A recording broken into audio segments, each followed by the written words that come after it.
L'avantage, c'est qu'aujourd'hui sur les opales, je sais exactement comment travailler dessus. Et c'est un peu plus simple. Mais je reste sur ce côté où il y a quand même une fascination. Chaque opale est quand même très unique. Ce qui fait un peu parfois mal au cœur, parce que quand on a certains échantillons qu'on doit détruire pour faire certaines analyses, chaque opale étant unique, on se dit qu'on détruit un bout de beauté que personne d'autre verra plus. Mon background, il est très académique à la base, c'est-à-dire que je suis un pur scientifique, un pur produit scientifique. Je suis arrivé au GEM par la minéralogie. Et en fait, c'est surtout le fait que, on va dire que la gémologie, c'est de la minéralogie surspécialisée sur des minéraux très précis qui sont utilisés souvent pour leurs propriétés esthétiques, pour rester très large. Donc mon parcours a été très géologue à la base. Je suis vraiment un géologue dans l'âme. Et ensuite, ça a été pendant ma thèse, j'ai fait le DUG, donc le diplôme universitaire de gémologie, à Nantes pendant mon master. Ensuite, j'ai fait une thèse justement sur les opales avec un focus un peu plus sur le gisement éthiopien. On a été un peu les premiers à bien comprendre le processus de formation des opales en Éthiopie. Avec un petit peu une sous-teinte, on va dire, martienne, parce qu'on avait découvert à peu près en même temps que le gisement éthiopien, on avait découvert qu'il y avait des signatures qui ressemblaient à de l'opale sur Mars. Donc le but, c'était un peu de faire le lien entre ces géologies-là, entre est-ce que ce qu'on voit sur Terre peut être appliqué sur Mars. Et ensuite, j'ai eu une carrière un peu académique. J'ai fait quelques postdocs sur différentes méthodes, sur différentes matières. Et ensuite, je suis revenu un peu plus à la gémologie, notamment par l'enseignement. Aujourd'hui, c'est quand même une bonne moitié de mon métier, c'est de l'enseignement. Ce qui me convient très bien, parce que j'adore enseigner et je trouve en vrai que ça ne sert pas à grand chose d'accumuler beaucoup de connaissances si on ne les partage pas. C'est un peu l'avantage de la recherche. Donc aujourd'hui, je fais de l'enseignement et de la recherche. On a monté depuis 2 ans une société qui s'appelle GeoGems, où justement on intègre un peu tout ça, on est 3 à l'intérieur. Et moi, je m'occupe un peu plus du côté recherche et enseignement. Donc j'enseigne un peu partout en France. Et on a plusieurs gros projets de recherche, par exemple sur la traçabilité des corindons, on commence à avoir des résultats intéressants. Je m'intéresse beaucoup à l'instabilité de l'opale aussi, parce que l'opale, ça a été quand même 10 ans de ma recherche et je continue là-dessus. Je lâche pas les trucs que je connais. Et voilà un peu pour le parcours.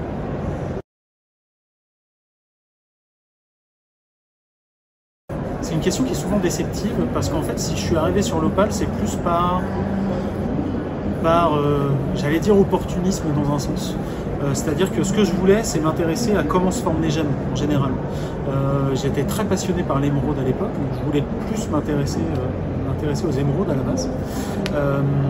Mais il s'est avéré que dans les thèses qui étaient proposées, il y avait assez peu de choix. Et du coup, je me suis un peu plus intéressé à la silice et à l'opale en particulier. Et en fait, ça a été plus le contraire, c'est-à-dire que l'intérêt par l'opale est venu par cet opportunisme. Le fait de commencer à travailler avec cette matière, de se rendre compte que minéralogiquement parlant, c'est beaucoup plus compliqué que d'autres matières.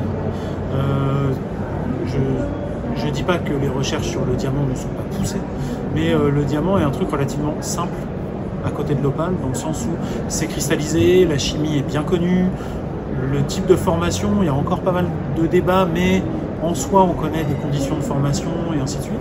Sur l'opale, c'est pas cristallisé, donc c'est amorphe, donc ça peut se former un peu n'importe quand et n'importe où. Il y a des quantités d'impuretés à l'intérieur qui peuvent être ouf. Donc c'est un peu plus compliqué à comprendre. Donc en fait, pour moi, l'intérêt sur l'opale est plus venu de commencer à travailler avec, plutôt que ça a été la source du fait que je travaille dessus. Et en fait, après, si je continue à travailler dessus, c'est aussi que plus ça va, plus on voit des choses, plus ça va, plus on comprend des choses. Et en fait, on va dire que ça devient de plus en plus simple à travailler dessus, dans le sens où plus ça va, plus on connaît. Et qu'aujourd'hui, travailler pour moi aujourd'hui sur l'opale est beaucoup plus simple au niveau temps de cerveau disponible que si je me lançais totalement dans un autre gros projet de recherche, ce que je fais un peu. Mais l'avantage, c'est qu'aujourd'hui, sur les opales, je sais exactement comment travailler dessus. Et c'est un peu plus simple. Mais je reste sur ce côté où il y a quand même une fascination. Chaque opale est quand même très unique. Ce qui fait un peu parfois mal au cœur, parce que quand on a certains échantillons qu'on doit détruire pour faire certaines analyses, chaque opale étant unique, on se dit qu'on détruit un bout de beauté que personne d'autre verra plus. Donc il y a quand même un peu ce côté assez impressionnant qu'on a avec l'opale, c'est vraiment ce côté unique de chaque pierre.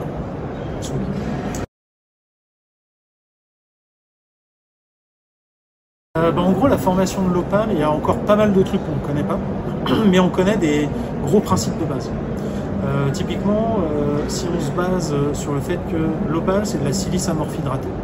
Donc déjà, ce qu'il faut, c'est un peu comme quand on fait un gâteau, c'est-à-dire que quand on cherche comment se forme un minéral, le premier truc, faut trouver des ingrédients. Si tu veux faire une crème aux œufs, il va te falloir des œufs. Si tu veux faire de l'opale, il va falloir de la silice. L'avantage, c'est que la silice sur Terre, c'est quand même très commun, parce qu'en fait, c'est 60% de la croûte terrestre qui est composée de silice. Donc, logiquement, trouver de la silice, c'est pas compliqué. Le fait est que la silice, elle est, comment on va dire, c'est un oxyde qui est tellement abondant et qui est tellement sociable, entre guillemets, que il va se combiner avec d'autres éléments pour former d'autres choses. Typiquement, il va former des feldspaths quand il va se retrouver avec de l'aluminium, du potassium, du calcium, tout ça. Donc le truc le plus compliqué, en fait, c'est pas de trouver de la silice, mais c'est de l'avoir pure. Et ça, c'est le premier principe. Pour faire de l'opale, il va falloir relâcher de la silice. Souvent dans de l'eau, en général en géologie, on va dire dans un fluide, parce que on va être un peu plus large, parce que l'eau c'est un peu très restreint, donc on va parler de fluide. Typiquement, si vous mettez un feldspath dans de l'eau, vous allez dissoudre la silice du feldspath dans l'eau. Donc ça, c'est une première étape, c'est ce qu'on appelle le relâchement de silice. Et ensuite, cette eau-là, va falloir qu'elle précipite de l'eau. Et ça va se faire, c'est là où, au niveau scientifique, on a encore des manques, on va dire, au moins on continue à travailler dessus. Ce qu'il faut, c'est changer les conditions physico-chimiques de ce fluide qui contient la silice pour essayer de précipiter la silice. Mais qu'est-ce qui change? Est-ce que c'est le pH? Est-ce que c'est la température? Est-ce que c'est le fait de mettre d'autres éléments à l'intérieur? Est-ce que c'est l'évaporation de l'eau? Ça, c'est encore c'est pas très bien compris. Surtout si on veut vraiment une opale avec des jeux de couleurs, donc ce qu'on appelle des opales précieuses, parce qu'en plus, il faut que ce soit formé de billes, de taille précise, qu'elles soient bien rangées. Donc on a en plus des contraintes, si on veut vraiment une opale les plus belles, on est sur des contraintes géologiques qui sont extrêmement fortes, mais dont on n'arrive pas bien à comprendre comment ça se passe. Paradoxalement, on arrive à très bien en faire et très facilement en laboratoire. Chimiquement, c'est très bien compris le processus. Mais le problème, c'est qu'entre la chimie de laboratoire et ce qui se passe dans la nature, il y a une gamme assez large. Quand tu parlais justement du fait quel est le temps de formation d'une opale, c'est là où ça devient assez compliqué. Parce que typiquement, chimiquement, on peut faire une opale en quelques semaines. Donc, j'aurais envie de dire que dans la nature, le temps minimal qu'il faudrait, c'est ce temps-là. Mais on sait que parfois, dans la nature, ça peut être légèrement différent, on peut avoir des catalyses qui vont améliorer ce processus-là. Donc, assez compliqué de dire vraiment un temps de formation. En général, on va considérer qu'on va être dans l'ordre du mois, peut-être quelques années. Bref, on n'a pas besoin de 40 millions d'années pour former une opale, logiquement. Normalement, quelques mois, quelques années pourraient suffire. Mais là, encore, je dis ça vraiment sous le fait que ça se trouve dans 5 ans. On aura de meilleures données et on pourra vous dire, là, il faut exactement tel temps pour faire une opale. Là, on est encore dans un gris scientifique.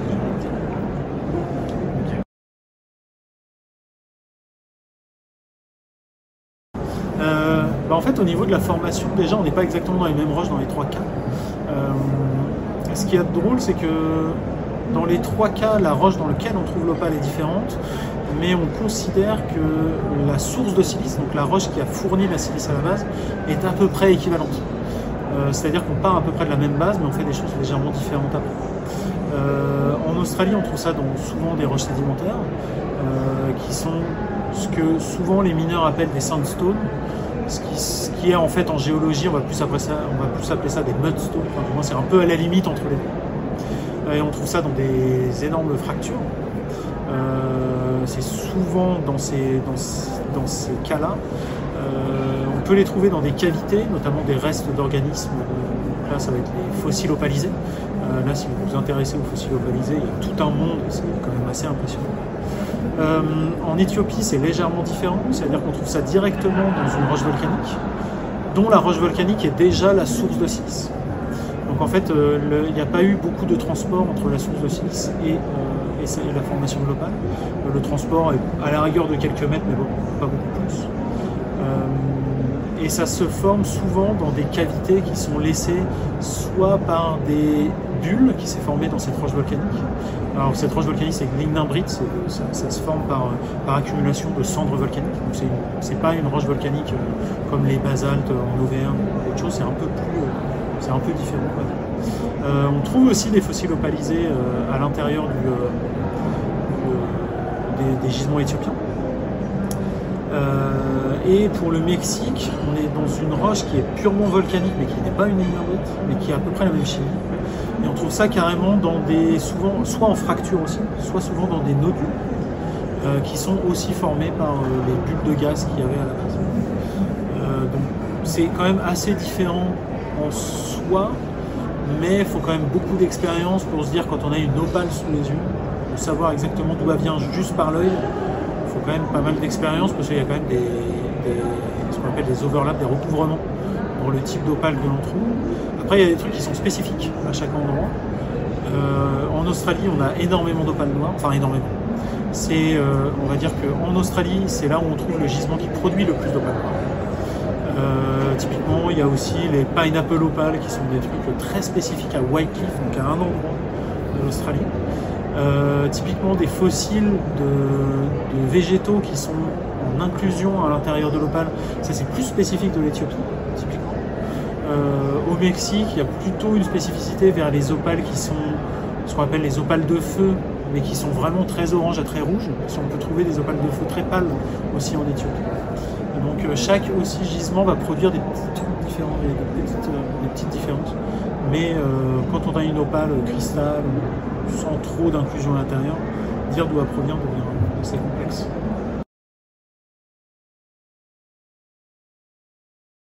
En fait, on ne sait pas trop. Déjà, la source de la couleur noire, il y a déjà un débat en ce moment entre des collègues australiens et quelques collègues européens. En gros, il y a deux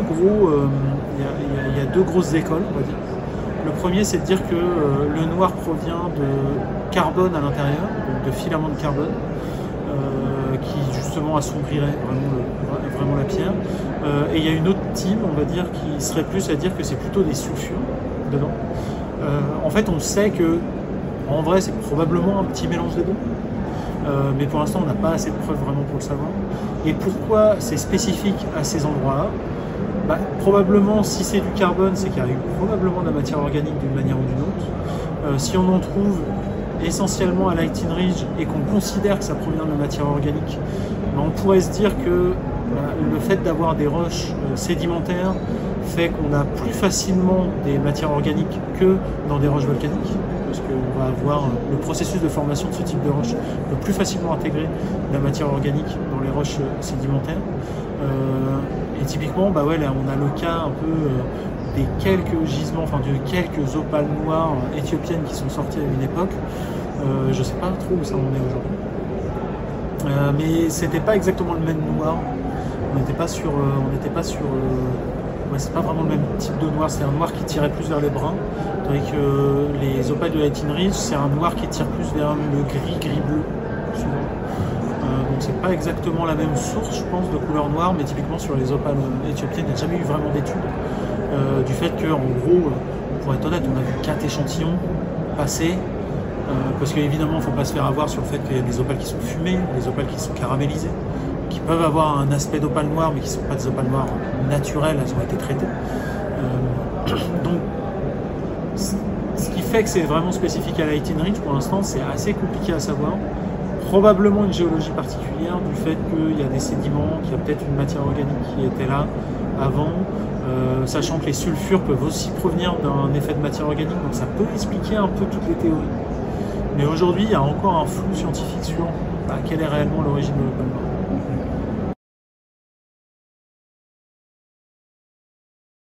Alors il y a eu plusieurs choses. Il y a eu d'abord au tout début, il y avait pas mal de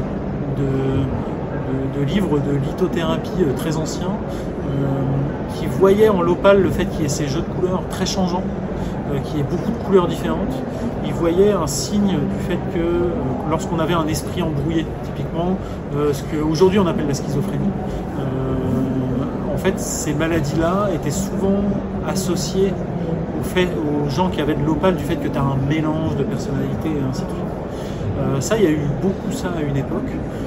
Il y a eu ce livre que tu cites, dont j'ai totalement oublié le nom, pour être honnête, qui a mis en avant cette superstition. En fait, si je me souviens bien, c'est quand l'héroïne décède, en fait, son opale perd les jeux de couleurs, et puis du coup, quand on a une opale qui perd ses jeux de couleurs, ça voudrait dire qu'on va décéder dans les jours ou mois à venir.